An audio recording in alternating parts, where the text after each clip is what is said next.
Since the first television began to illuminate our homes with dancing colors and flickering lights, we have watched, absorbing, studying, imitating. We are the Channel Changelings, and we are here. They're coming to get you, Barbara.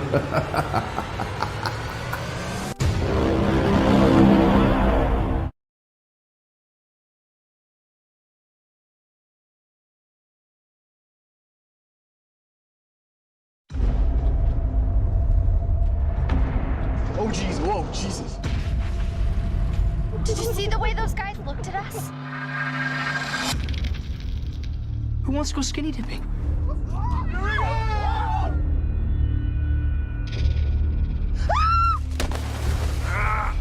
No. We got your friend! They captured Allison. Oh, it's some pancakes. You hate pancakes. I'm gonna make you something else. What am I doing here? Fell into the water. Dove in and rescued you. We'll go find your friends. You should relax. Tucker and Dale are on the case. What is this place? It's just a cabin. It doesn't mean they're psycho killers. Then why don't you go in there and talk to them? All right, maybe I will. I said maybe. Dale, what are you doing? I'm taking a crapper haul. You mind if I help? He's making her dig her own grave. There's no rules out here. It's us against them.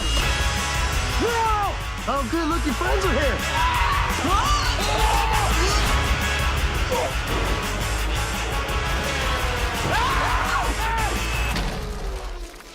Are you okay? Run! We're going to be alive! Saw your friend out there. He must be allergic to bees or something because he was running like a bat out of hell. This is a suicide pact. These kids are coming out here and they're killing themselves all over the woods. Oh, my God, that makes so much sense. The girl that we have, she can maybe explain the whole thing. You've got another one inside. Yeah, she's in my bedroom.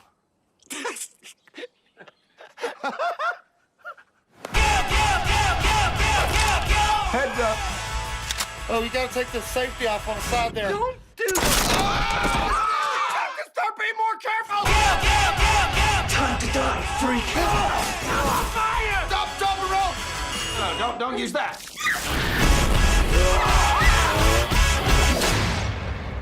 Let's get you down from there. Wait. Sorry about that. This vacation sucks.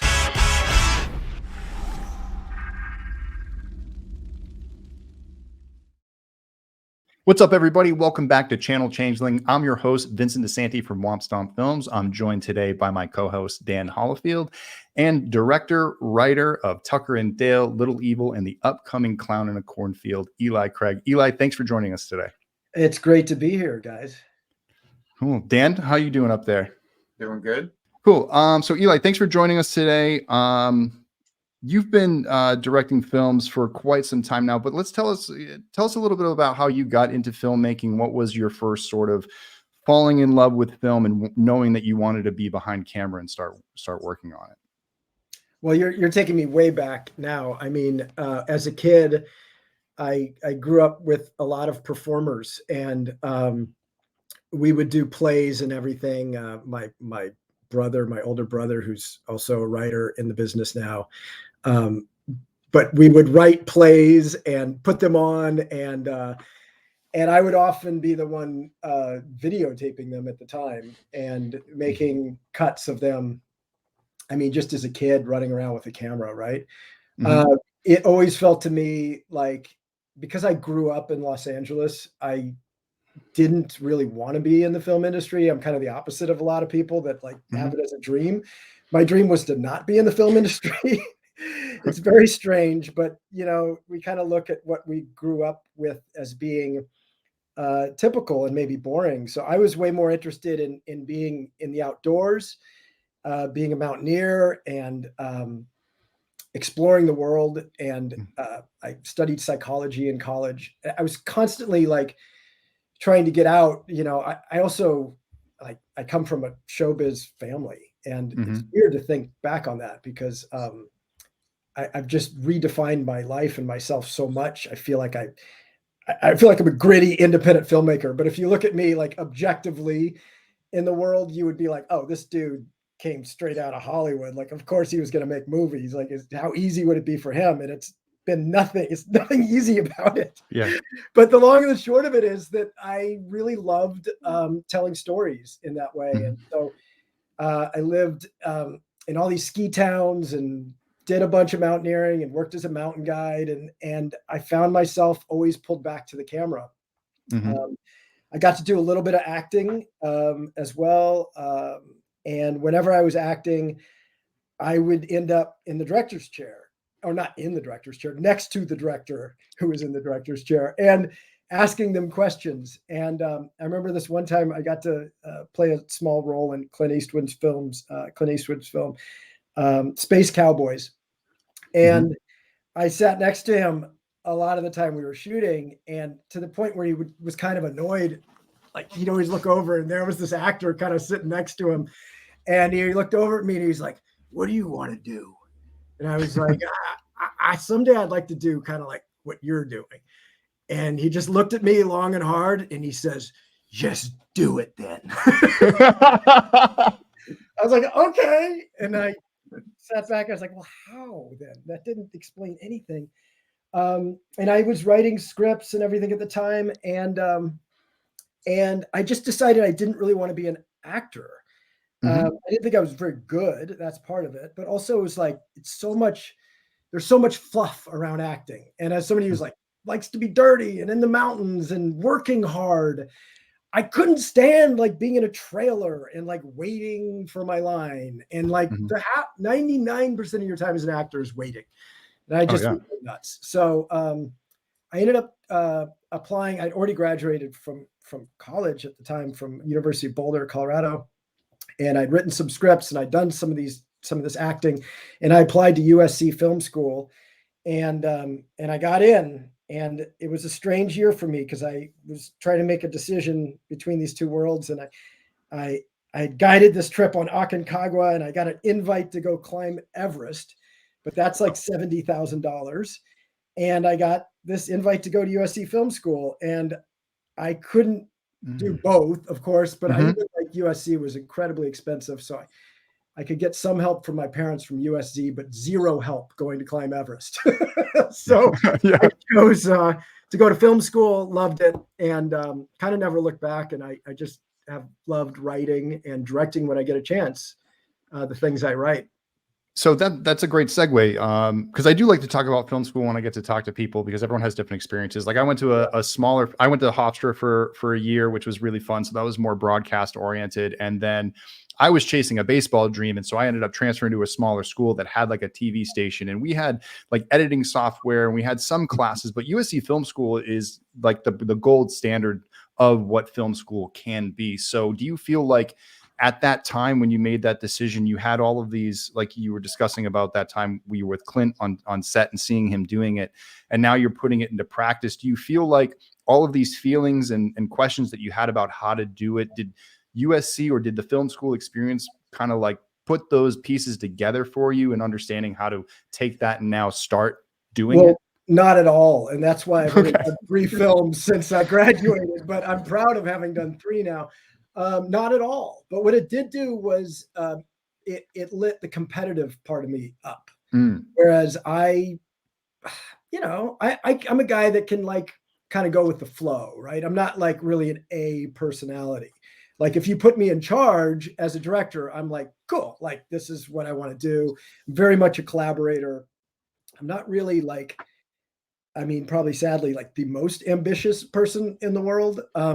But if you put me in a room full of truly ambitious people, I will become ambitious too. And USC, I've never been around so many people that were so hungry and really well educated. I was hanging out with stoners, and I was climbing mountains and skiing. And all of a sudden I was around these people that had graduated from like Stanford, and, they're all graduate students, and they were so hungry for film. And so I threw myself into it. And if anything, I kind of became very sort of reactionary to their reverence of film, and sort of just very I grew more and more irreverent. And that's how something like Tucker and Dale could come out of me, because I was like, I need to make fun of all these people that are just like, oh my God, they revere film so much and all these stories mean so much to them. Let's do the reverse of what everybody's doing. And so I've kind of made a career of doing the opposite of what everybody else is doing. So is that it? Was that the point where Tucker and Dale came from? Was that something you wrote coming out of film school? It was, yeah, it was. It was with my co-writer at the time was a fellow USC film graduate, and it was a combination. We're brainstorming. We had written a script together and spec'd it out. I got an agent off my short film. And this was a short film out of USC, and it was this thing called The Tao of Pong. That was a straight comedy. Jake Busey's in it, and Paulo Costanzo, and it's quite funny. And for a short film, which you're sometimes, I don't know, sometimes a bit of a grind. It's very comedic and somewhat commercial. And so I got an agent out of it, and that made me like kind of a hot commodity at USC Film School. So that guy, he's got an agent. So I started writing scripts with a friend of mine, and we had written one that kind of didn't do anything. And we were brainstorming other ideas and going back and forth. And he grew up in a similar situation where he was like grew up out in the woods. And I was like, you know, what's funny is if in the woods, like we were talking about reversing those stereotypes, because I had spent so much time in the woods, and like, you know, I said, if you run into a backpacker out here, because I used to teach outward bound students and stuff, if you run into somebody outside in the woods, they're just going to like want to have a conversation with you or have a cup of tea with you. They're not going to try to murder you, but you couldn't get it out of people's minds, just that fear in the woods. So yeah, we came up with the idea to reverse it.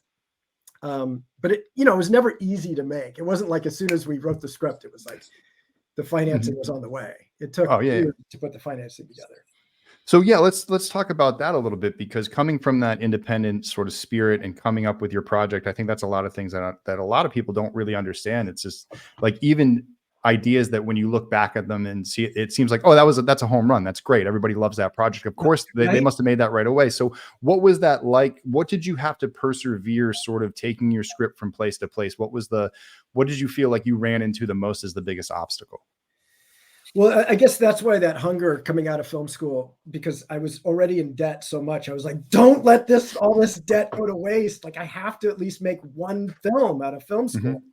The first thing was we just tried to sell the script. We're like, let's make a few bucks. And since I had an agent, sent it to every studio, every player, every producer, everyone in Hollywood that would pick up and read a script, read Tucker and Dale, and nobody wanted to make it. Right. So it's not like now it's so weird to look back and people are like, you know, putting it on top 10 lists of horror comedies of like all time. And it's insane because nobody would make this film.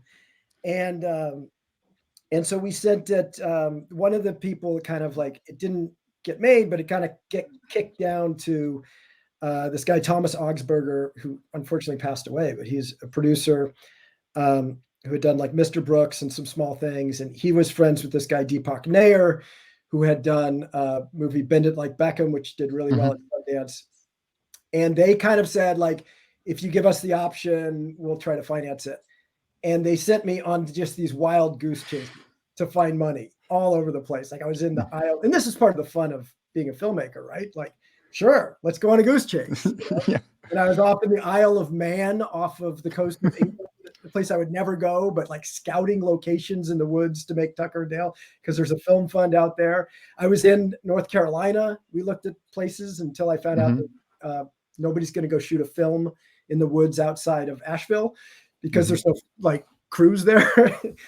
Anyway, we went everywhere. And then finally ended up in Calgary with Tyler Labine, who's a Canadian actor who I really got to choose. I finally got about $1.5 million, right, to make Tucker and Dale, and it was just like, well, let's just make it work for the price. You end up at my level, like backing the movie into the budget and just be like, okay, I'll make this work for this price, however I can. And you know, in a lot of ways, it's a blessing in disguise because the producers kept pushing me to get these bigger named actors that I know would have ruined the movie, like would have ruined it. But like they were things like we couldn't afford them, and I was like, oh well, you know. Oh no, shucks. Yeah, we couldn't get it. Like they were really trying to they really wanted Dane Cook to play Alan Tudyk's character, right? Oh no, I mean Alan is a genius. It's right? like it just there's so many incarnations of it. Like when you look at your trajectory of your career, there's as many like choices you made that led to, and like good things that happened that led you to a positive place. But there's also the bad things that didn't happen, you know? Yeah. Like, thank God that didn't happen. And I remember like right out of film school, I was just trying to get a job, right? And there was some script that was called like Hot Dog Man. And it was about a guy that like drove around in a hot dog bus selling hot dogs. And I was like, great, I'll take it. How much are they going to pay? You know? And I would never have made a film again if I had made Hot Dog Man first. I had a couple of those too. Todd just joined us. I'm gonna pull him up. I'm just gonna I gotta make room for him because I have to add a window. Ding. And then we're gonna add a camera slot. Todd, I'll get you right here in a second. And here comes Todd. Hi, Hey, Todd, sorry I'm late. Nice to meet you guys. What's up, Todd? Nice to meet you. I'm Eli hi. Craig. Hi, nice to meet you. Sorry I'm You late. guys have never met before, like in cross paths, two ships crossing in the night? Maybe? No, we have mutual friends. Who are our mutual friends? Do you know, well, this is funny. You guys will laugh. Do you know George Lucas? Oh, yeah, George Lucas from college, not from Star Wars.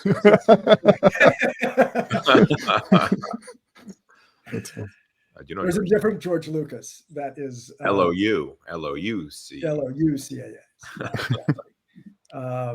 Yeah, he's our mutual friend, I think. That's cool. I've known him for so long. He loves Fish, the band Fish. Loves them. What's not to love? Yeah, name anything. I can't think of anything. Vincent, I'll let you jump in because I know you're. Yeah, no, I was letting you guys kind of just chill. And then Todd, I don't know if you recognize me, but we've worked together before on Chad. I directed. I was the PA who directed Never Hike Alone. Oh my God, no, I don't remember that. But hi, nice to see Yeah, you. I know it's been. I mean, it's been. Were you on Chad in Portland or were you on Chad? No, in LA. In LA when we were shooting at the studios. Yeah, I remember. No, I remember Chad. I mean, the thing that show was crazy because it was what I was doing when COVID hit the world. I was up in Portland prepping that show. We were like a day from shooting the episode, and then everyone got sent home for the next 2 years. And so coming back to do that show, I was like, oh my God, this is insane because the sets were rebuilt. I was like, wait a second, did the last 2 years not happen? Yeah. Quite something. Well, nice to see you again. Yeah, it's nice to see you again as well. So we're sort of mid-interview and mid-recording, but this can all be edited out. Well, this is the good stuff. Yeah, this is the good stuff. We're It's just live. It's just all live. that'll be edited out. Yeah, we'll cut it down. Dan, do you want to say hello as well? Hi, Todd. Just hello and big fan. The Final Girls was actually in my top 10 movies along with Tucker and Dale. So yeah, amazing. I loved your backdrop there. I feel like I am on a podcast looking at that. That's professional. It's my little office with some cool little stuff here and there. Got some good little posters up, some good stuff here and there. That's cool.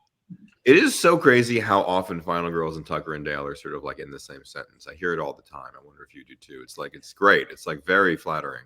Yeah, it's very cool. The I think they have similar sensibilities, you know. So, I was just watching your film again because it kind of gave me a reason to, and I just forgot like not to fluff you up any, but like just how well done it is for the price. Like it's the story is you can see how it might wear itself out, but you just like kind of like figured out how to keep the interest like cinematically. It's like there's a lot of choices in there that I was like, oh, well done.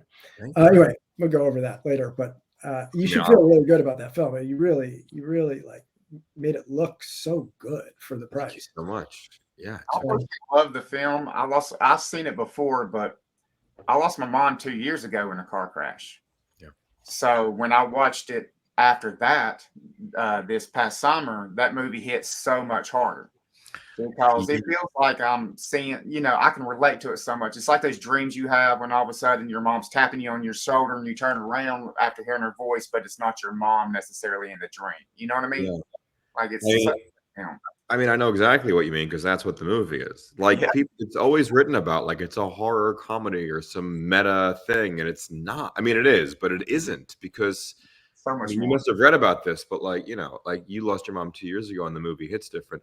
When I had made that movie, I lost my dad a year beforehand, and the writer, Mark and Josh wrote it, but Josh had lost his father, 15 years before, and the impetus of the idea was that Josh, the grieving of a parent really goes on for a lifetime. And Josh, when he missed his father, would watch The Exorcist. So to re-experience his father, he'd have to watch his father get killed over and over and over. And then they sent me a version of this right after my father had died. And I read it and I thought, I know what this is. And it's the feeling that you're describing, which is a dream, to have the dreaming, that feeling when you get to dream about your parent and they're alive again. And you wish you could just pull your parent out of that dream and back into your life because it's so beautiful to see them again. And you forget them, you're forgetting them. And that's the feeling. That was the movie for all of us making it. And all the horror and all the jokes and that was all just sort of a strategy to get you locked in and engaged and opening your heart and, kind of. But really, the movie is the last, 30 minutes, 20 minutes. That was the movie we're all trying to make. Well, I think you pulled it off, and I think that the director, I could tell why you're a good director, because all good directors are kind of about the higher spiel, like especially giving a pitch to any studio. Like I could see like yeah, let's do that movie. It sounds like it's really about something, and they have no. They didn't like it. We would go in there famously. We ran around Hollywood saying, "No, it's Terms of Endearment meets Scream," and people were like, "Yeah, so." Good meeting you. Goodbye. Well, no one wanted that. It's horror comedy. Like, there's a lot of brick walls you'll run into as soon as they hear that. Before we move on to your questions, but I think you got the performance out of Malin Akerman in this she was so great in this. Like, and the cast, like you have this like magical cast in that movie. Can I just jump in, Vincent? Yeah, no, I'm gonna let you go. I'm gonna let you go. Is this the podcast? Yeah, we're in it. Are we in it?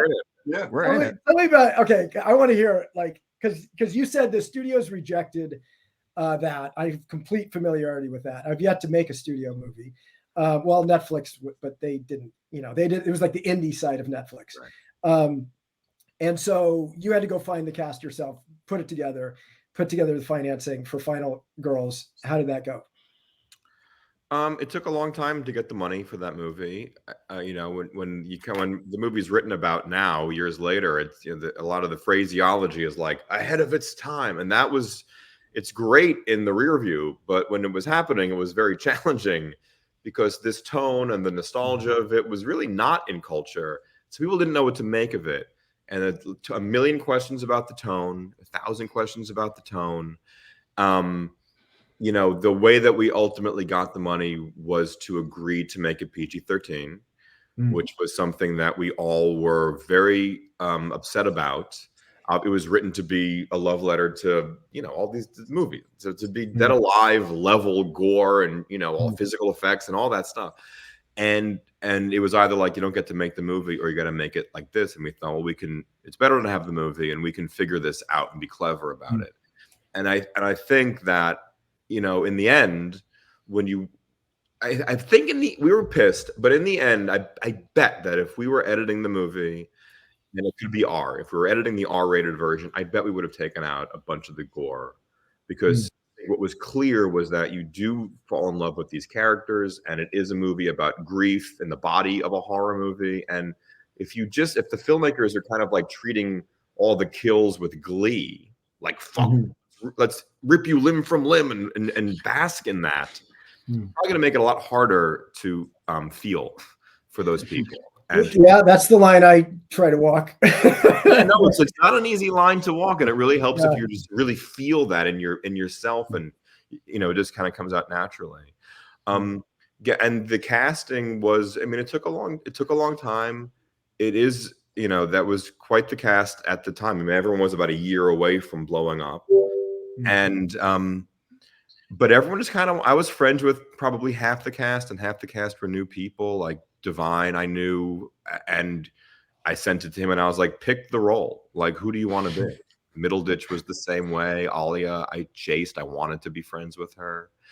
And Malin, to go back to the question, was, I mean, there were a million different people in the movie before it ended up being Malin and Thaisa as the mother-daughter pair.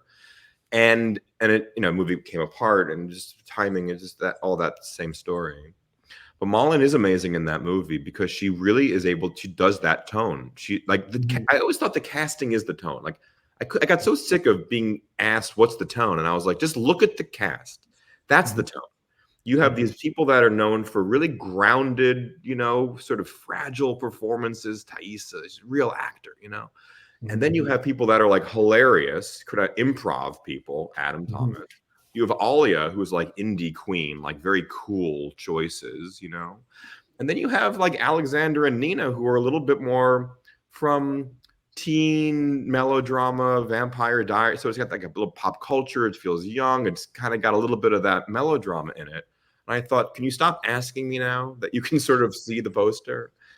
And the last thing I'll say is that I think Malin is amazing in that movie, and it's one of her favorite performances, she has said, in the aftermath. And it's because she had just become a mother. So she had a newborn baby on the set. Like, she was a mother just a few weeks ago. So it was really alive for her to take care of this daughter, to, imagine what it would be like to lose her, it was just a lucky break. It was right at the surface for her. So all those tears and all that warmth and saying goodbye was coming right out of her because she had just given birth. And I think that's why it sort of has some weird staying power, because it was just really authentic. Yeah, I think that, it's a blessing in disguise that you pulled back on the gore, because it sort of let that emotional through line really stand out, and it became the central thing of the film, and the comedy stood out as well. In fact, one of the things I grabbed today for this was I have the Stanley Film Festival pass of the year. I went to go see it and did vote for it to win the audience award. So what I want to shift into is, you go through all this trouble trying to get the movie made and trying to get people to understand it. But then you go to South by Southwest, you go to Stanley Film Festival, and you have this great run with it where it's winning audience award after audience award, and people are falling in love with it. Also backed on the fact that you were making this with a feeling and a purpose. Was that like a huge sense of relief to reach those milestones of being like, people were ready for this movie and they did want to see it? No, it was heartbreaking because it was just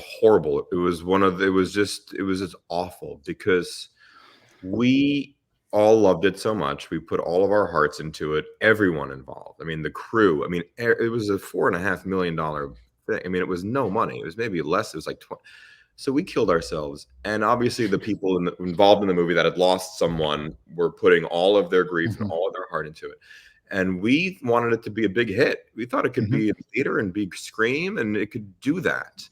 And the place that had given us the money for the movie was very generous and very supportive creatively, and we got money. So they did a great, huge thing no one was willing to do. But the risk was that they were like a VOD company. And the deal was, if someone wants to buy this movie, we'll sell it. And if they don't, we're going to release it. And I thought, well, I'm going to take a bet on myself and the movie. And someone surely is going to want to buy this movie. And we had this crazy screening at South by. We were opening night South by, the whole cast, the room fucking lit up. It was just the greatest night. And then A24 made an offer. A couple other places made offers. And our financiers didn't take the offers. Wow. And I thought, oh no, the worst case scenario is happening. They're going to release this movie and the poster's going to be bad and it's barely going to come out in theaters and it's just not going to be cool. And so that whole film festival run was beautiful to see it with people and to get that reaction. And I was worried the horror community would be upset about the PG-13, but no, they loved it. They loved that it was something else. And that was really consoling.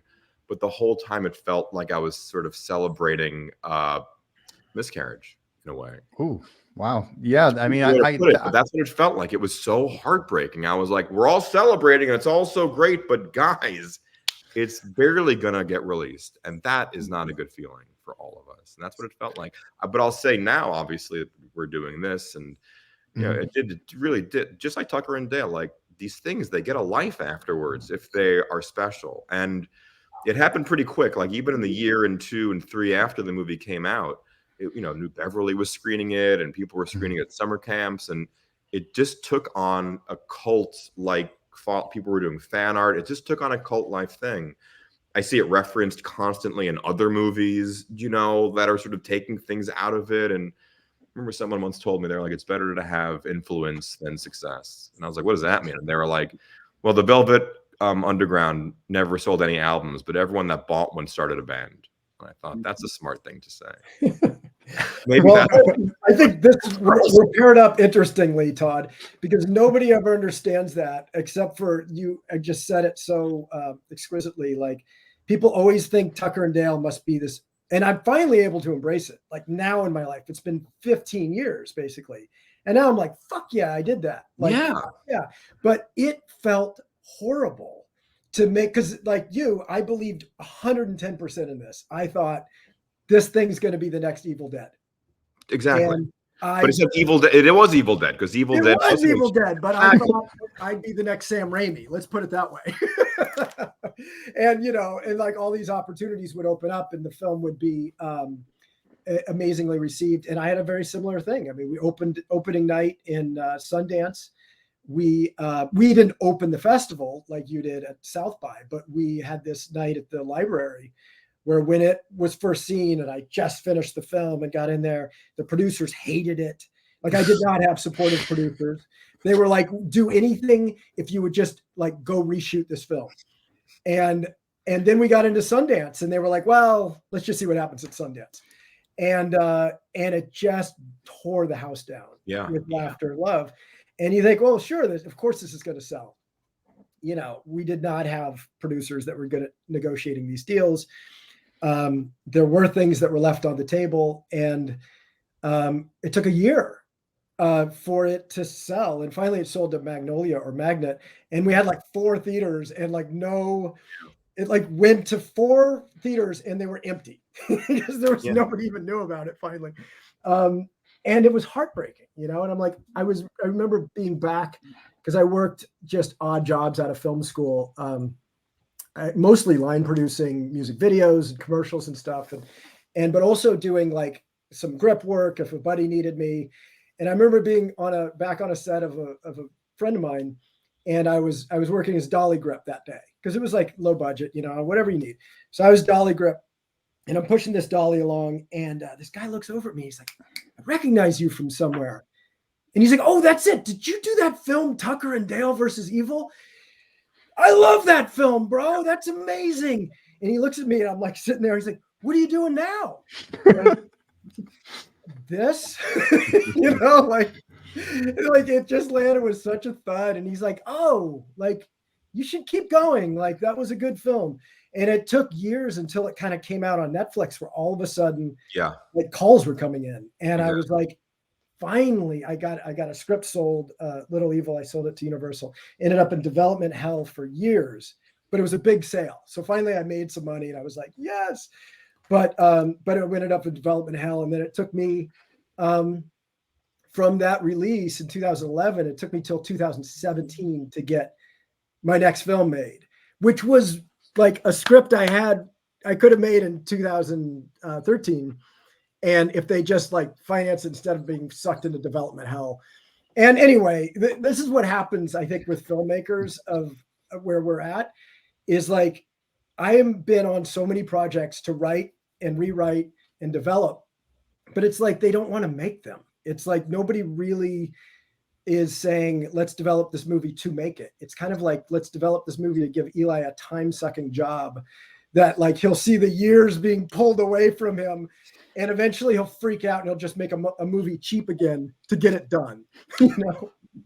I mean, I would just say the thing that really is sticking out about what you just said is when the person or whoever goes, I love that movie. Like, isn't that enough? Like, I just remember how awful it felt. I mean, when the thing and how it came out and all that. But in the years afterwards, that it became a cult movie. I mean, it's a rarefied air being in the cult section. All my favorite movies were cult movies, and all the movies I referenced for Final Girls were cult movies. It was all Evil Dead and things like that, and Dead Alive and all those things. And then the movie's about a cult movie. I didn't even put it together. I was like, wait, the movie's about this, and everything that I loved as a kid was this, and it became this. We should have a self-help group, Todd, because you're awesome, dude. You're awesome, bro. Just for people to, there's not a lot of people that fall in love with your movies and they watch them, they become perennial movies, and Dan, what you were saying about it hits different when you lose a parent. Once a week, without being hyperbolic, really, even 8 years later or something, someone DMs me and goes, I watch this movie every year on the anniversary, or, I lost my mom and this movie does it, and it gets it in a way that other movies don't. Yeah. And what comes from the heart goes to the heart. And even getting one of those, even getting to make one thing like that, isn't that better than making a bunch of movies that everyone forgets that make a bunch of money? Maybe that's better. Well, but it is funny because we both set out to do that. And then when we did it, the both of us were like, well, this kind of sucks. Exactly. And then now that all this time has passed, I'm like, no, that's what I want it to be. Like, I actually got what I set out to do. I wanted to make the next cult film. You did too. And they both became that in the same way, like you said, that Evil Dead did. It just takes more time. Exactly. And I mean, just talking about I was very sad. I mean, it really broke me kind of. My confidence got a little bit tanked, and how could that have happened? And you don't want to get cynical, but it starts to bubble up inside of you. But every time I'd go, whenever someone asks me to do a podcast or we're doing a screening, do you want to send a video in or talk? I always say yes, and I always go, because there's nothing more fun than watching that movie with a crowd of people, and it works every time. And they yell and they scream and oh my god, and it's such a pleasure to watch it work like a roller coaster, and it healed me up. Over time I'd go, and all the fans, and that it just became a center of a specific horror fandom, got me back to feeling like, let's make another movie, and it was the fans that did it. If that movie just kind of like laid there like a dead chicken or whatever forever, and it was never talked about again, and no one ever, and it was just forgotten, that would maybe be the end of it, and it was the opposite. So it's definitely not a miscarriage. You have a child, and it wasn't. Yeah, it wasn't. But at the time, it sort of felt like it was. Well, it was like Billy. It escaped into the woods, and it's what I mean. It lived its own life. It definitely has that staying power. So that's actually, I mean, this is a really good subject to talk about. I mean, especially if there's any filmmakers watching this, about like when you get to those stages in your career, what did you do to refocus? Because you had your career moving forward, you were doing a lot of TV, both of you working in different aspects of the industry. Can you talk about that period of where you found yourself getting the momentum again to sort of like, what, I'm going to make something else, or I have this new project that I'm working on, so I'm going to refocus and focus on these. How did you make that switch? Eli? I just kind of kept going, to be honest, because I didn't really have a choice. I mean, I had kids. As much as I'd be like, I could do something else, my experience, I told you before, like leading kids in the woods and mountaineering or being a ski bum wasn't really a very lucrative avenue either. So, and honestly, the writing side is very lucrative. I mean, sometimes you get paid an absurd amount to rewrite a terrible script. But it still was disheartening that the jobs wouldn't come that I really hungered for. I was determined to make every step of the way from film school. Basically, I was be like, okay, I'm making this short film. If I make a good short film, I'll just promise myself I'll make another film. I made a really fun short film.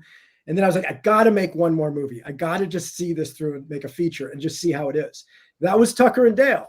And I was like, it didn't do what I wanted to out of the gate, but I love that movie, and I made the movie I wanted to, and I truly got to make the choices that I wanted to make in that movie, including casting people I wanted to cast. So I was like, I got to just make one more movie, right? And then I made a movie that I adore that like feels like the deformed stepchild of my. We'll see how Clown in a Cornfield does after this, but Little Evil to me is like adorable, and I absolutely love the movie for what it stands for and everything. And I think Adam Scott's terrific in it, and Evangeline Lilly's wonderful. And so I fell in love with that movie. And then I was like, okay. And then, there were constantly things in development. Finally, after that movie, I was like, I'm going to do 4 things at a time. It's going to be really hard, but I'm going to write and juggle 4 different things. And then, as COVID was happening, I saw everything kind of get heat, and then like one after another, all 4 fall through. And fortunately, like the 5th one years later, got financing, and we just made it. And I think it's going to be a blast. I mean, it's not going to be a huge release. It's not going to be super wide release, but it's going to get released in theaters. And I'm really excited to see what people think of that one. Mm-hmm. So you just stay with it. You just stay with it. You just keep writing, keep working. Say the question again. It's how if you lose your. Well, I mean, you said you got to that point where, it felt like a miscarriage, and it didn't quite, I think, get to that place for you yet where it was rewarding, but you still had to keep going forward in your career and move on to the next thing. So how did you push through that period of moving on and finding new work and looking for the next thing? I think you just feel like a mule. Like you're just like a mule, and you just can't stop working even when you're old and tired. You're just a mule person. I mean, after Final Girls, I had set up this TV. I mean, it was kind of it started to compound on itself, honestly. Like the Final Girls, I was very proud of that movie, and pretty quickly people started to celebrate it, though it was not released in a way that really helped me. I had written a pilot with my best friend that we did shoot. And that was another psychotic thing that did not get picked up. But that at least they dragged it on for 8 months. So that was kind of another one of these like, oh my God, what's going on? Like every time I trust my North Star or do something that I think I'm screaming in my voice, in my tone, whatever that is, I'm screaming it. And it's not working. No one wants it. That's what kind of gets in your head. Because then you start to just when you have to make a decision there, it just becomes it bifurcates. There's a sort of a binary in your head where you're like, well, I think this, but maybe that, and then you're sort of in trouble. And it's a much more, for me at least, sort of subtle subterranean problem.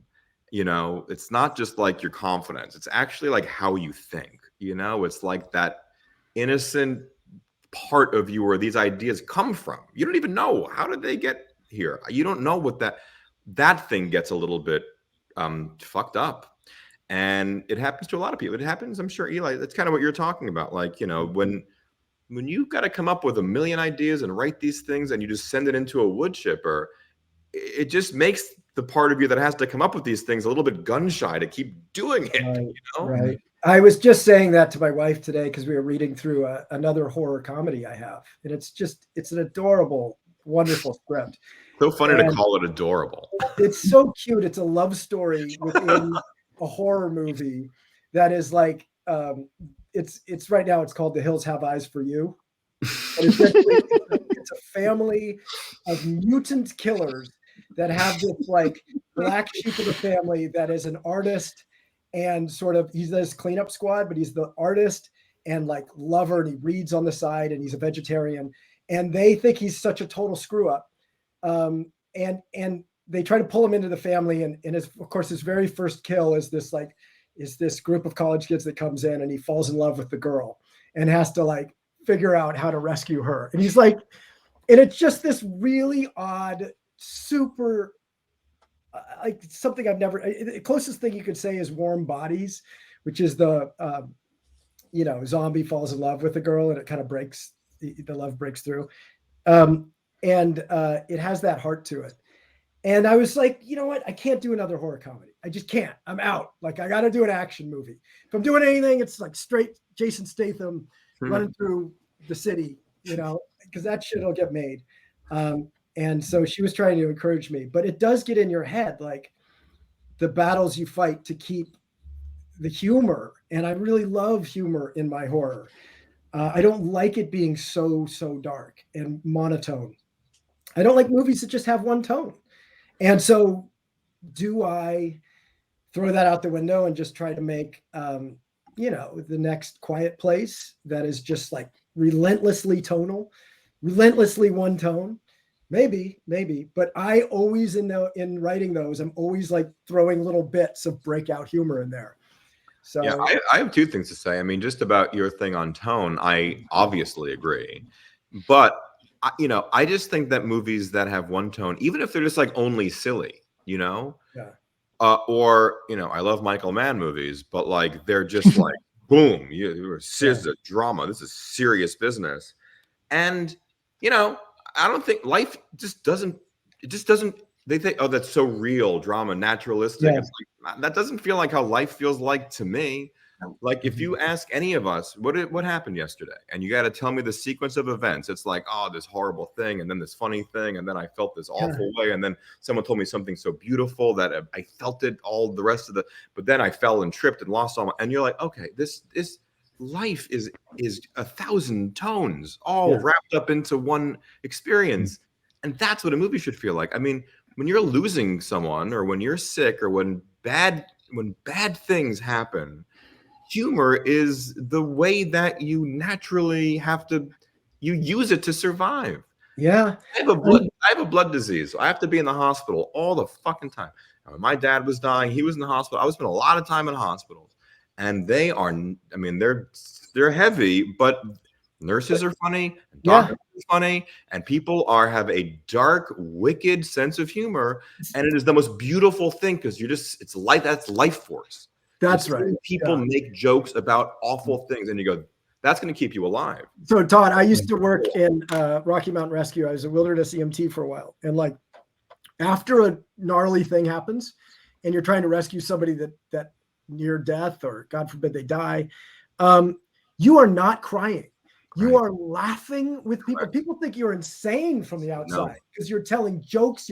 The adrenaline actually kicks after it's over into this sort of silly, heightened laughter. And that's why I do think horror and comedy actually play well together, because the adrenaline actually kicks over quite nicely into laughter if it doesn't get too goofy. Listen, I mean, obviously I agree, and the rhythm of a horror and a comedy are the same rhythm. You know, you sort of stretching out a setup, and then you're sort of surprising someone with a laugh or with a scare. It's just the same music you're playing.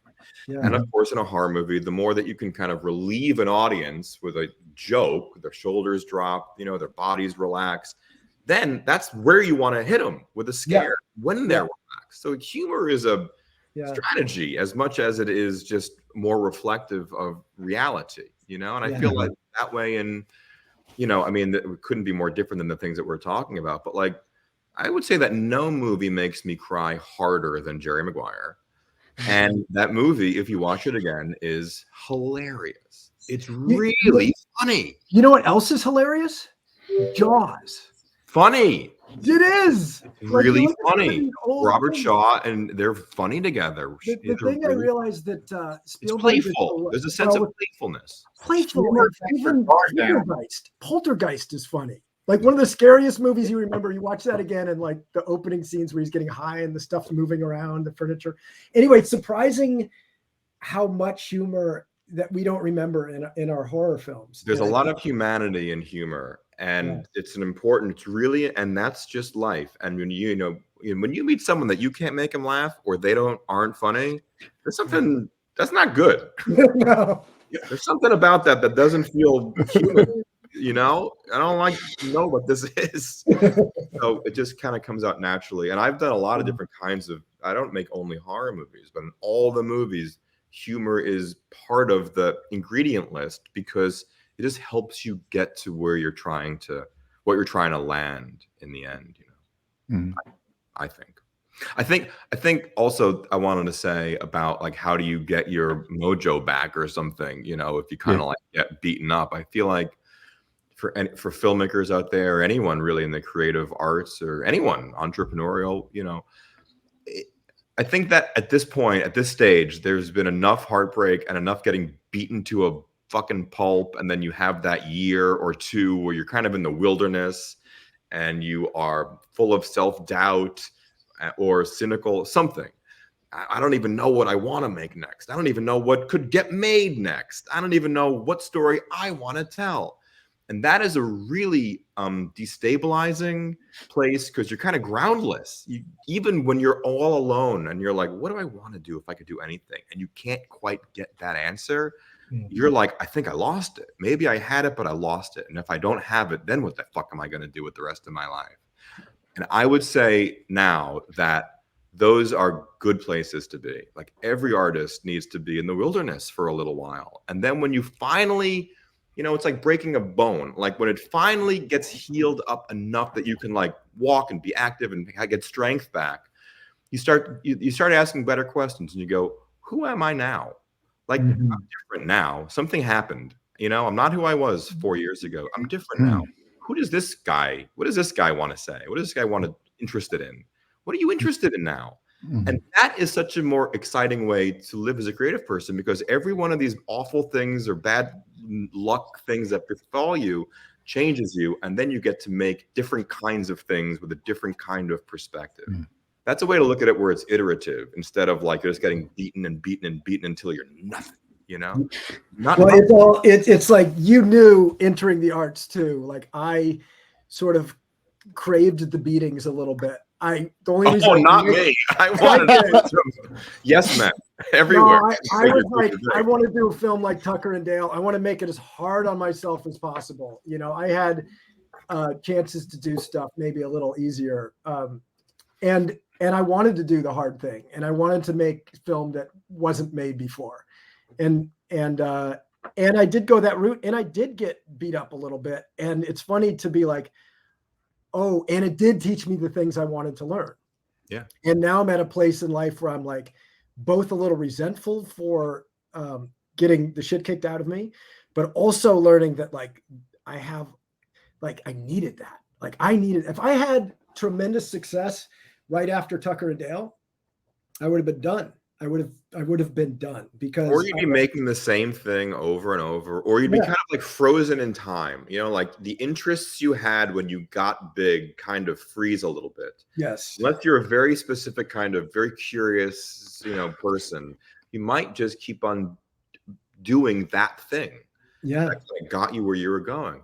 And it's much more interesting to have I think the filmmakers that I like are the ones that, wow, they gave that a shot and they tried that, and wow, look at all the Jonathan Demme. Wow, you could do that and that. What an expansive creative brain. Spike Jonze is the same way. Wow, you can do this and that. That's cool. I like that. Exactly. So you and I were not that old, Todd. Here we go, buddy. We're not that old, but we are wise. But we are wiser than we were when we made those movies, and that's a good thing. I'm going to say thank you, just because as a filmmaker, hearing that is definitely something that's definitely inspiring to hear. I almost find myself in that place, because I just did, you know, I started making that Never Hike Alone project in 2017, and we were supposed to finish it in 2020, and COVID hit, and you know, we got pushed back, and I was helping produce other films, and all of a sudden all these other films were getting in the way of this little dream project that I was going to make, and you know, 3 years turned into like almost 7 to 8. And now I'm at the other end of it. I was able to make everything and do all those things. And it's sort of, once you get done doing this long project, you look out in front of you and be like, all I've been doing is this. Yeah. And that's been the safe place to kind of like operate. And like, this is what people expect of me now, or they want to see something like this. Oh, come up with a new slasher or do this. And it's like, but I don't want to tell another slasher story. I just told my slasher story. I want to tell, you know, a love story. You know, I want to tell, you know, this type of, and it might be in the horror world, but I think that one of the most beautiful things about horror, and I think that where it really excels, is when you take another genre and just blend horror into it. So you tell the story of a love story or a comedy, or, you know, if it's a cape, or if whatever that film is, if it has the horror elements, you have to tell the story and get the characters right. If you're just making a horror film just to hit all the horror beats, it sort of doesn't have that same impact on fans that I find. I mean, all genre filmmaking is that way. Yeah. I mean, the best action movies are more than just action. Die Hard, you know, is like isn't it romantic with a great, you know, love story, messing with all the romantic comedies. I love that film. Yeah, but that's the thing with genre filmmaking, is that you always are there are always Trojan horses, and you know what's great about horror, I mean always really, but especially right now, is that you can get those movies made. You can get them made. And also because financiers and stuff feel a bit insulated, because they know that horror is going to work in a way that horror comedy or whatever, some period comedies never don't work. And those are the only ideas that I have. But because you know the genre is going to work, you have more latitude to do something interesting inside of it. And I keep on finding that filmmakers, directors can direct the hell out of these movies, because I can't think of any other genre really where a director's style, visual style, is welcomed. Yeah. They get taken out of superhero movies. You can't really have them in superhero movies unless you're Christopher Nolan. They don't really belong in Netflix movies for whatever reason. They don't like style. They don't really belong in TV shows. So, you know, if a director has like a big visual panache kind of a thing that they want to get out there, you can put that in a horror movie. And you always used to be able to. All the Nightmare movies were commercial directors that got their first shots. Yeah. And I love that I thought The Smile was, like, as a first feature, better directed than almost anything I've ever seen at a film fest. It just, like, the muscular precision of the choices, strong, really strong. And that's just goes in a horror movie, and it's welcome. That would get taken out of a comedy. You can't do a shot like that. Like, you can't put that. It's going to distract people. But horror, you can do it. And I feel like that's another beautiful part of that genre, is that it welcomes filmmaking. So are you looking more toward horror now, Todd? So beautiful. Like what? The Final Girls filmed, it is so beautiful. Like, it feels like you're flexing as a filmmaker with not only like how it looks, but you're also like evil Sam Raimi shots, or you know, some Dutch angles here, but they're all at the right timing in the right place. Playful. That was all of us. It was like, you know, it's like, you know, when you grow up loving movies, and we all did, I sure did, like, there is a real love of movie making, and you kind of want to show off, like, I love movies. Let's have fun making a movie. The tricks of movie making. I know that can get obnoxious and in the way at a certain pitch, but isn't it thrilling when you see, you know, some hotshot filmmaker make their second movie and it's Boogie Nights, or, you know, and you're like, oh my God, what the fuck is going on? I love it. Yeah. Especially as a kid, I was obsessed with the movies where you could feel a filmmaker, where you got to see someone's language, visual language. I loved it. And I wanted to do that. And it made sense for Final Girls because it's a movie about movies, and they're sort of stuck inside of a movie. So, you know, one of my big additions to it was like, well, the movie should be the bad guy. You know, like, I know we have a bad guy, but the movie itself should be the bad guy. It's going to trap them in slow motion and get them caught in loops and start again. And isn't there an interesting visual way to kind of portray some of those dreamier ideas? And I love shit like that in movies. And I thought, let's do that.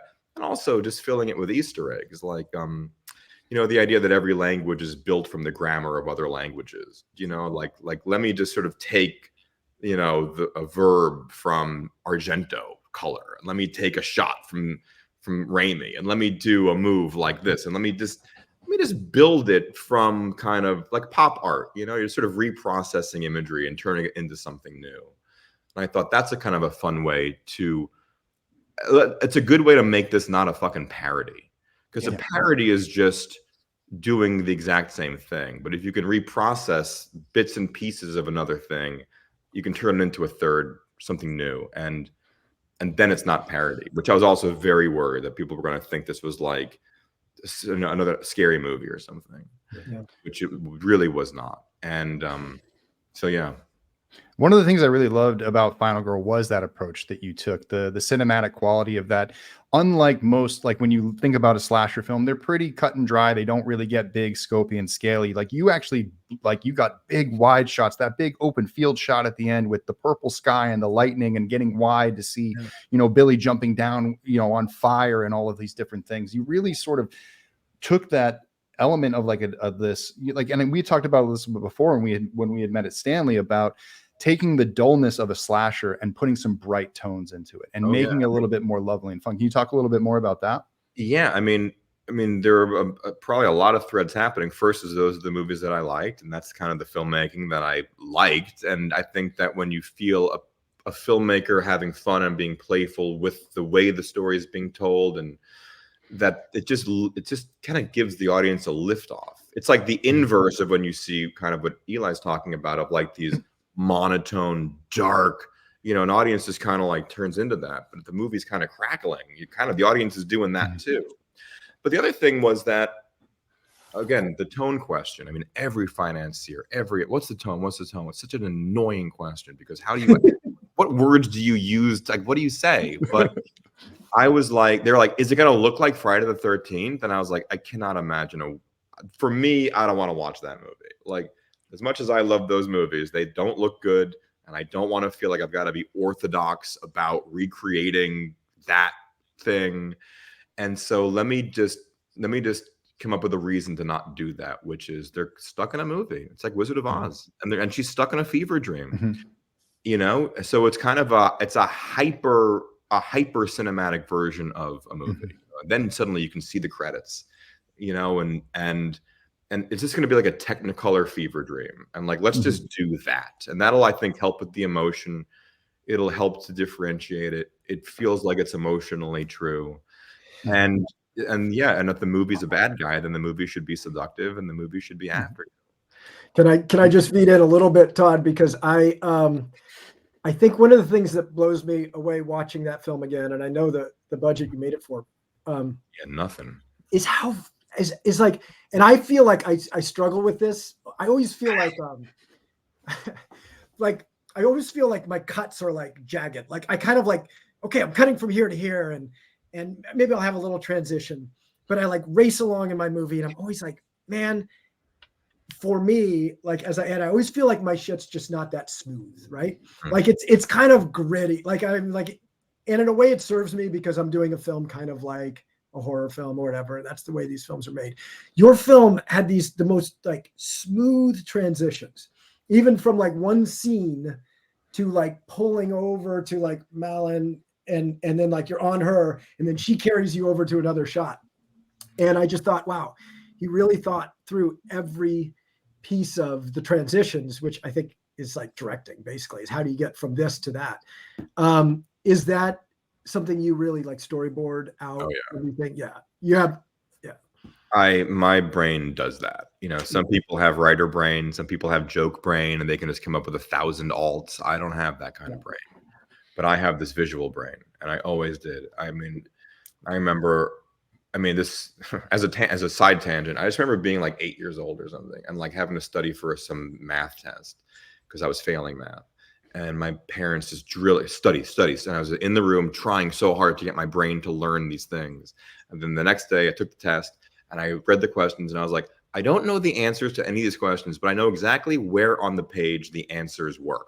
Like where on the page of the textbook I studied. Like I have no content here, but I have only images. And I was like, I'm different. My brain is different.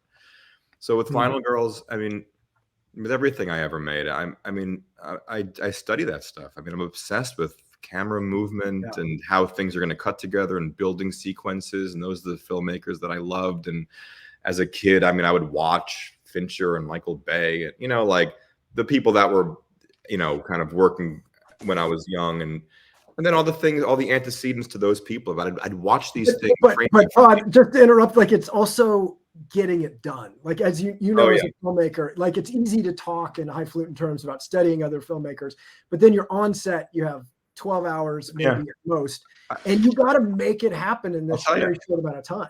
I'll tell you. I'll tell you. I have a big black book like this for all my movies, and I read through the script 1,000 times, and I draw out. I just try to picture the edit. I just picture the edit.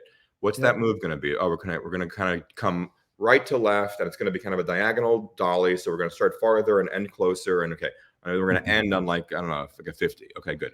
And then we're going to cut this some over, and that can have a little move that's a counter move. You know, and I sort of just build it like that. I draw it all out. I drill, and then that's all done.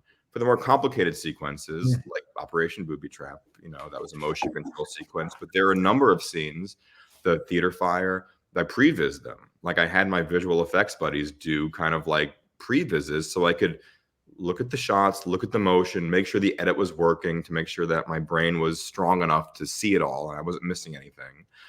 And then I rope a DP in, and then I give them every shot of the movie. I'm like, it's going to be this to this to this to this to this. And this scene is going to be these 12 shots. Do you have a better idea? Do you have a better idea? And then it becomes a conversation. And then we video storyboard it. Like a tremendous amount of effort goes into those things. And the AD gets roped in. And then when you're on set, you just go, well, I fucked us today, because in order to do today, we're going to need to do 55 setups. And here's all of them. We have 55 shots. That's just how it has to be. And then it's unpleasant because you have to defy gravity all day. And you're on fault. Like, you're like, surely you could have done this in 40 shots, but it'd be cooler than 50. But then you have to keep this pace all day. We have to get this, we have to get that. And yet the actors start to feel your urgency.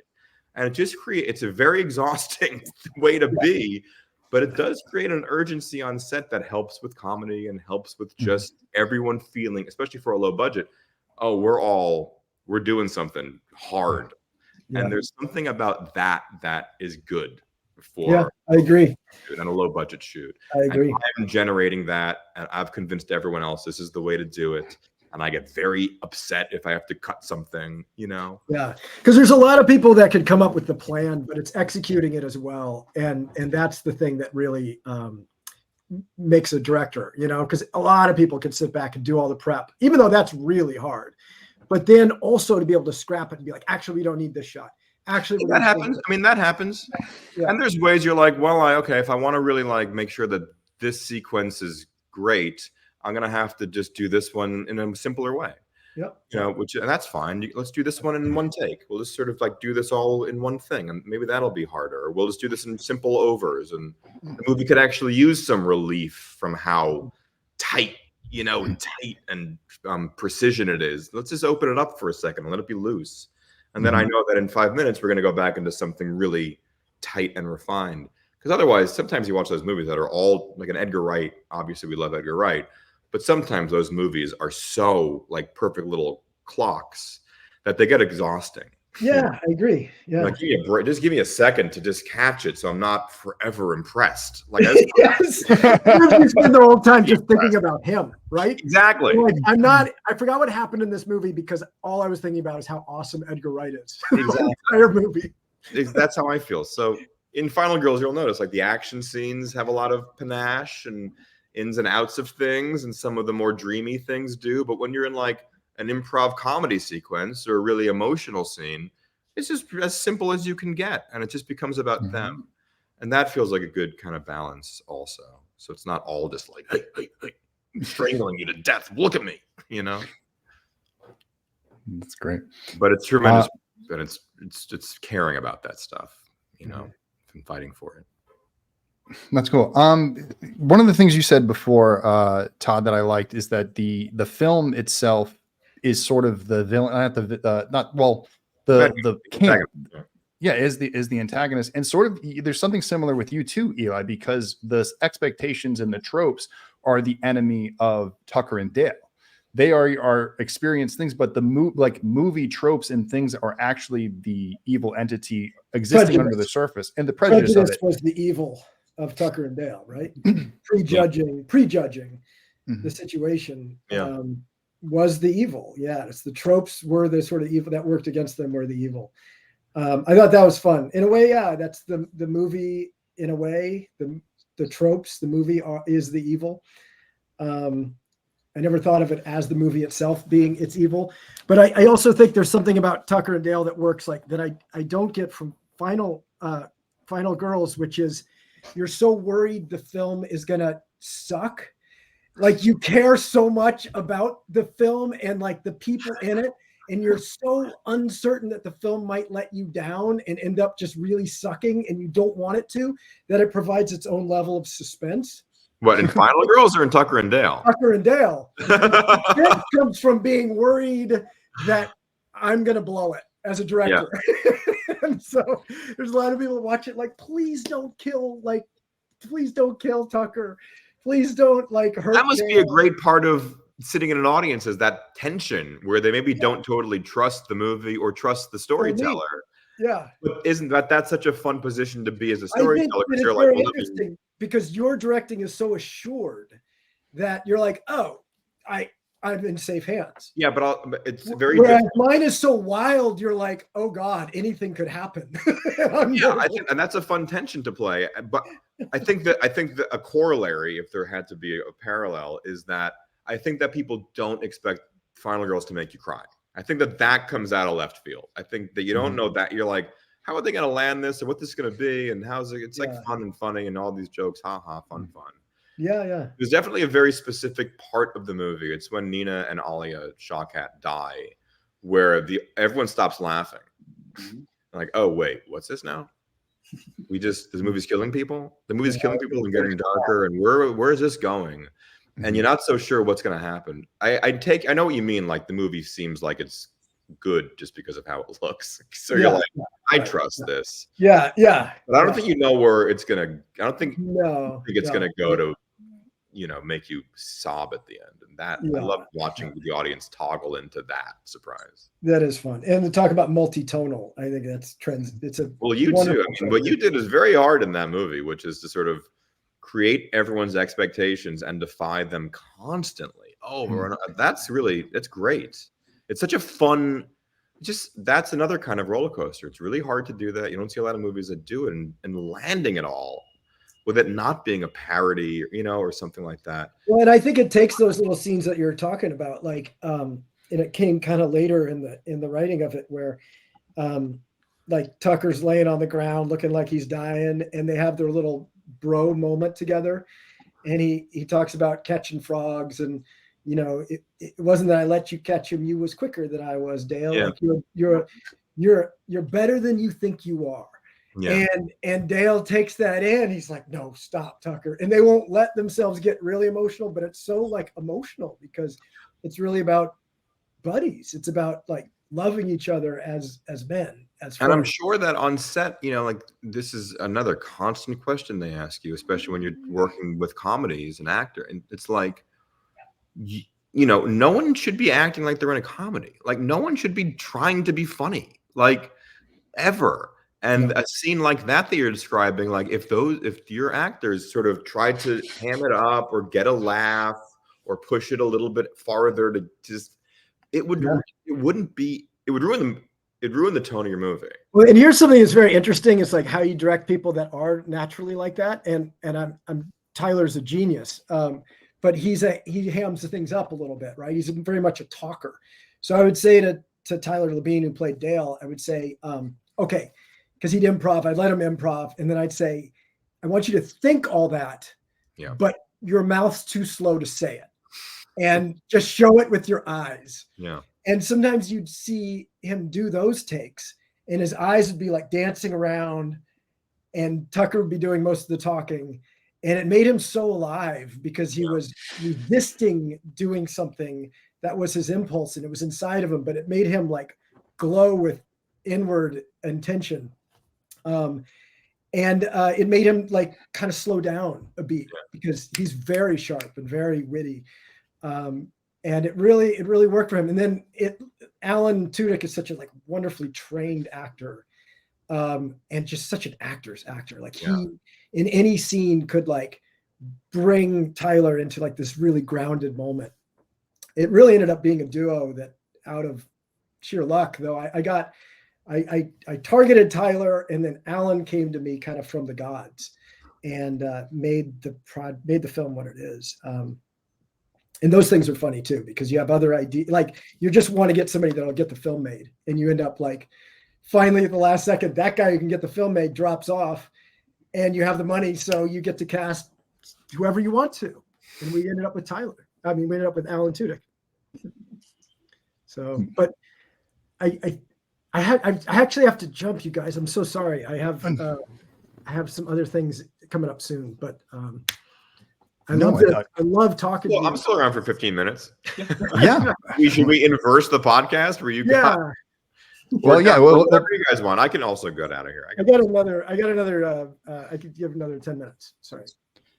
Yeah, Dan, what do you want to do another 10 and then we'll call it a day? Yeah, we'll call it a day after that. Thank you so much. I just want to say any other questions here. I'm learning so much, and you don't know how the little kid in me is just giggling right now. You know everything.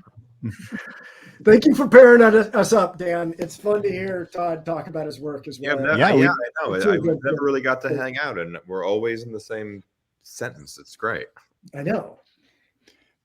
No, do y'all have any Halloween favorites that you like to watch around this time of year? Why don't you go, Todd? What are your favorites? No, I don't. I have any Halloween favorites? I can tell you that as a kid, I hated Halloween. Here's my story about Halloween. Okay. Here's my story about Halloween. You know, you'd think that I'd be a big horror person because of the movies that I've made and things that I like. But when I was really little, when I was like 10 years old or something, I grew up in an apartment building in Queens, and I wanted to go trick-or-treating so bad in the neighborhood. And my parents, who, let's call them subversive, were like, fuck that, just do it in the building. And I was like, okay. I dressed up like a mummy and had to go to like 10 floors knocking on doors like I was selling encyclopedias or something. And I grew up in Queens, so my building was mostly elderly Hungarian people.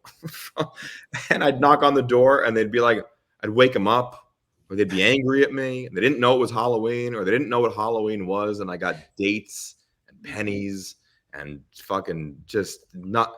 And it was so humiliating. I felt that I had to keep on every door, all 10 floors. And I came back home like angry, and I wrote "fuck Halloween" all over my walls in a Sharpie. And then I never did Halloween or got dressed up again until 3 years ago. Oh, that's great. Well, that's a long time to be anti-Halloween. Yeah. That's a kind of a sad story about Halloween. Maybe cut that out. I don't know why I just told that story. I was flailing for an answer. I should have just actually. It sounds like a fun short film. Yeah. Well, I love Halloween, Todd. I think Halloween's a great holiday. The anti-Todd. I have to say, I have always so many films I feel like I have to catch up on because I have kids. I have a 10-year-old. And now an 18-year-old, and the 18-year-old can watch all the horror movies with me, but the 10-year-old still can't. So we don't get to watch as many horror films at home as I would like. But you know, I'm catching up on things, and I saw a friend of mine's film that I should have seen a long time ago because he's doing Final Destination 6 now, but a film called Freaks the other night. And it was just a fantastic little horror film.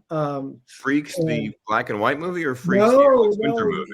Yeah, I think this sets it back. So not the original, like 1940s weird black and white one.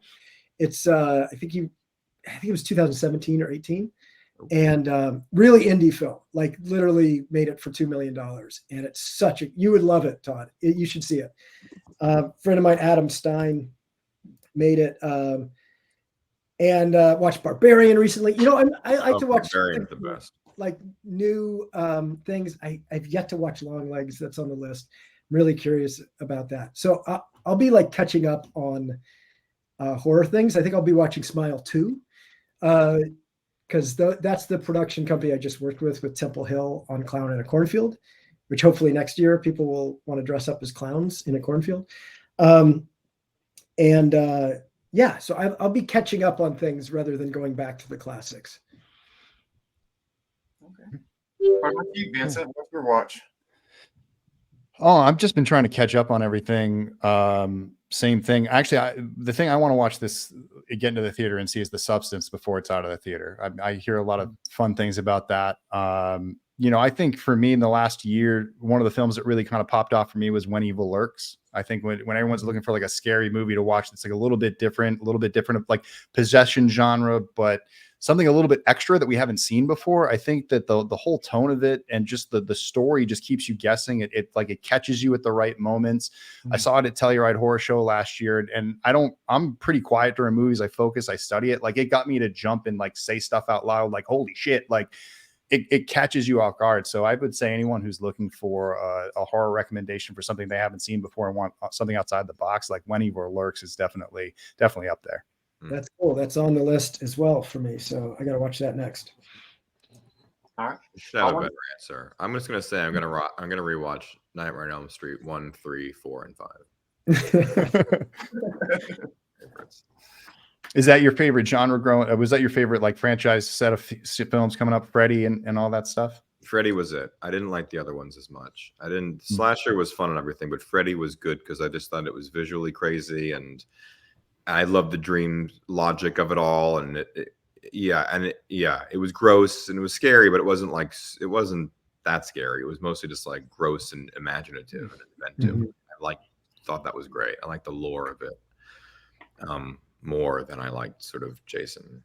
Did you like where they went when they went to like Wes Craven's New Nightmare and started to come out of the film and he twisted that narrative around? Well, obviously the answer is yes. Like that New Nightmare is the greatest thing, especially if you loved movies as a kid. I mean, you could obviously see the antecedents of Final Girls and New Nightmare and Into Scream, and that is part of this clearly. And yours too, sort of like calling out the tropes and defying expectations, and a movie that knows that horror movies exist and then can kind of like use that as a foundation to start playing its own game on top of. So yeah, I remember kind of falling off the Freddy franchise, after 5, but then when New Nightmare, I was like, what the fuck is this? And I remember when I first got to LA and tried to make movies, I got to go to Old New Line, which was on Robertson, which is where they shot New Nightmare. And I was like in some general meeting, and I was like, guys, do you understand this room? How cool? You were from the movie, guys. And they're like, what are you professional? What are you, child? So before I leave, I'll give you one more fun, weird fact that shows how long we've been in the industry together. Right after Tucker and Dale was made, I think before it was released, I had a little tiny bit of heat, but it's like a couple meetings here and there. Mostly people couldn't figure out Tucker and Dale yet, but people had seen it. And one of the meetings I had, which I was like, the script's pretty good, maybe needs a little bit of work, but it's pretty fun as far as sequels go, was for Harold and Kumar 3. And apparently it was between me and one other dude. And I went in on a meeting. I gave him my pitch for it. They got in touch with my agent, and they were like, yeah, we really didn't like him, and we didn't like his pitch. And you know what? We don't even like his movie very much. Tucker and Dale is a real stinker. We're hiring this guy, Todd Strauss-Schulson, with a short film, off his short film. He seems like a really good director. And my agent gave me all that information, just like a lot of times agents are just sorry you didn't get the job. But he gave me all that. And I was like, fuck that guy, Todd, man. Who is this guy? He hasn't made a feature yet, Anyway, that was my first hearing your name. Wow, I didn't even realize that Tucker and Dale came before Harold and Kumar. That's amazing. Yeah, because I made it and shot it in 2009, and then we went to Sundance in 2010, and then I guess that Harold and Kumar was what, 2010, 2011? 10, I think 10. Yeah. Wow, that's great. I'm really sorry, man. Yeah, you bastard. No, I think in some ways, like that arc of moving toward horror a little more, and not because I could have gone either comedy or horror. And if I had gone more the comedy route, certainly I was getting like a lot of comedy scripts that were like straight comedy. I think it'd be tougher right now because now I could say I'm a horror director. Totally. And here's my stuff. But comedies just aren't getting made. And it's really, really tough to set up. And no matter who you have attached, I mean, you can get Will Ferrell attached, and it's still hard to make your comedy movie. And it's a lot of my time has been spent trying to get some of these comedies to go. And the horror films, or the horror with a tad of comedy, have been the ones that can get made. Yeah. We're a big audience of us fans that support everything horror. Yeah. We do. Yeah. Well, thank you, Dan. Thank you for supporting Vincent and Todd. It's a pleasure talking to you. Thank you, guys. I'll jump too, but thank you so much for doing this. It was great to finally get to have a long conversation with you. Thank you.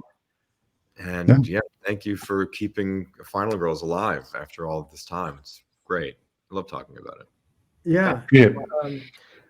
Send me your email. Send me your email. I don't know how you get it, but I'll chat it with you. I will. Yeah, I'll do it right now. Here's my email.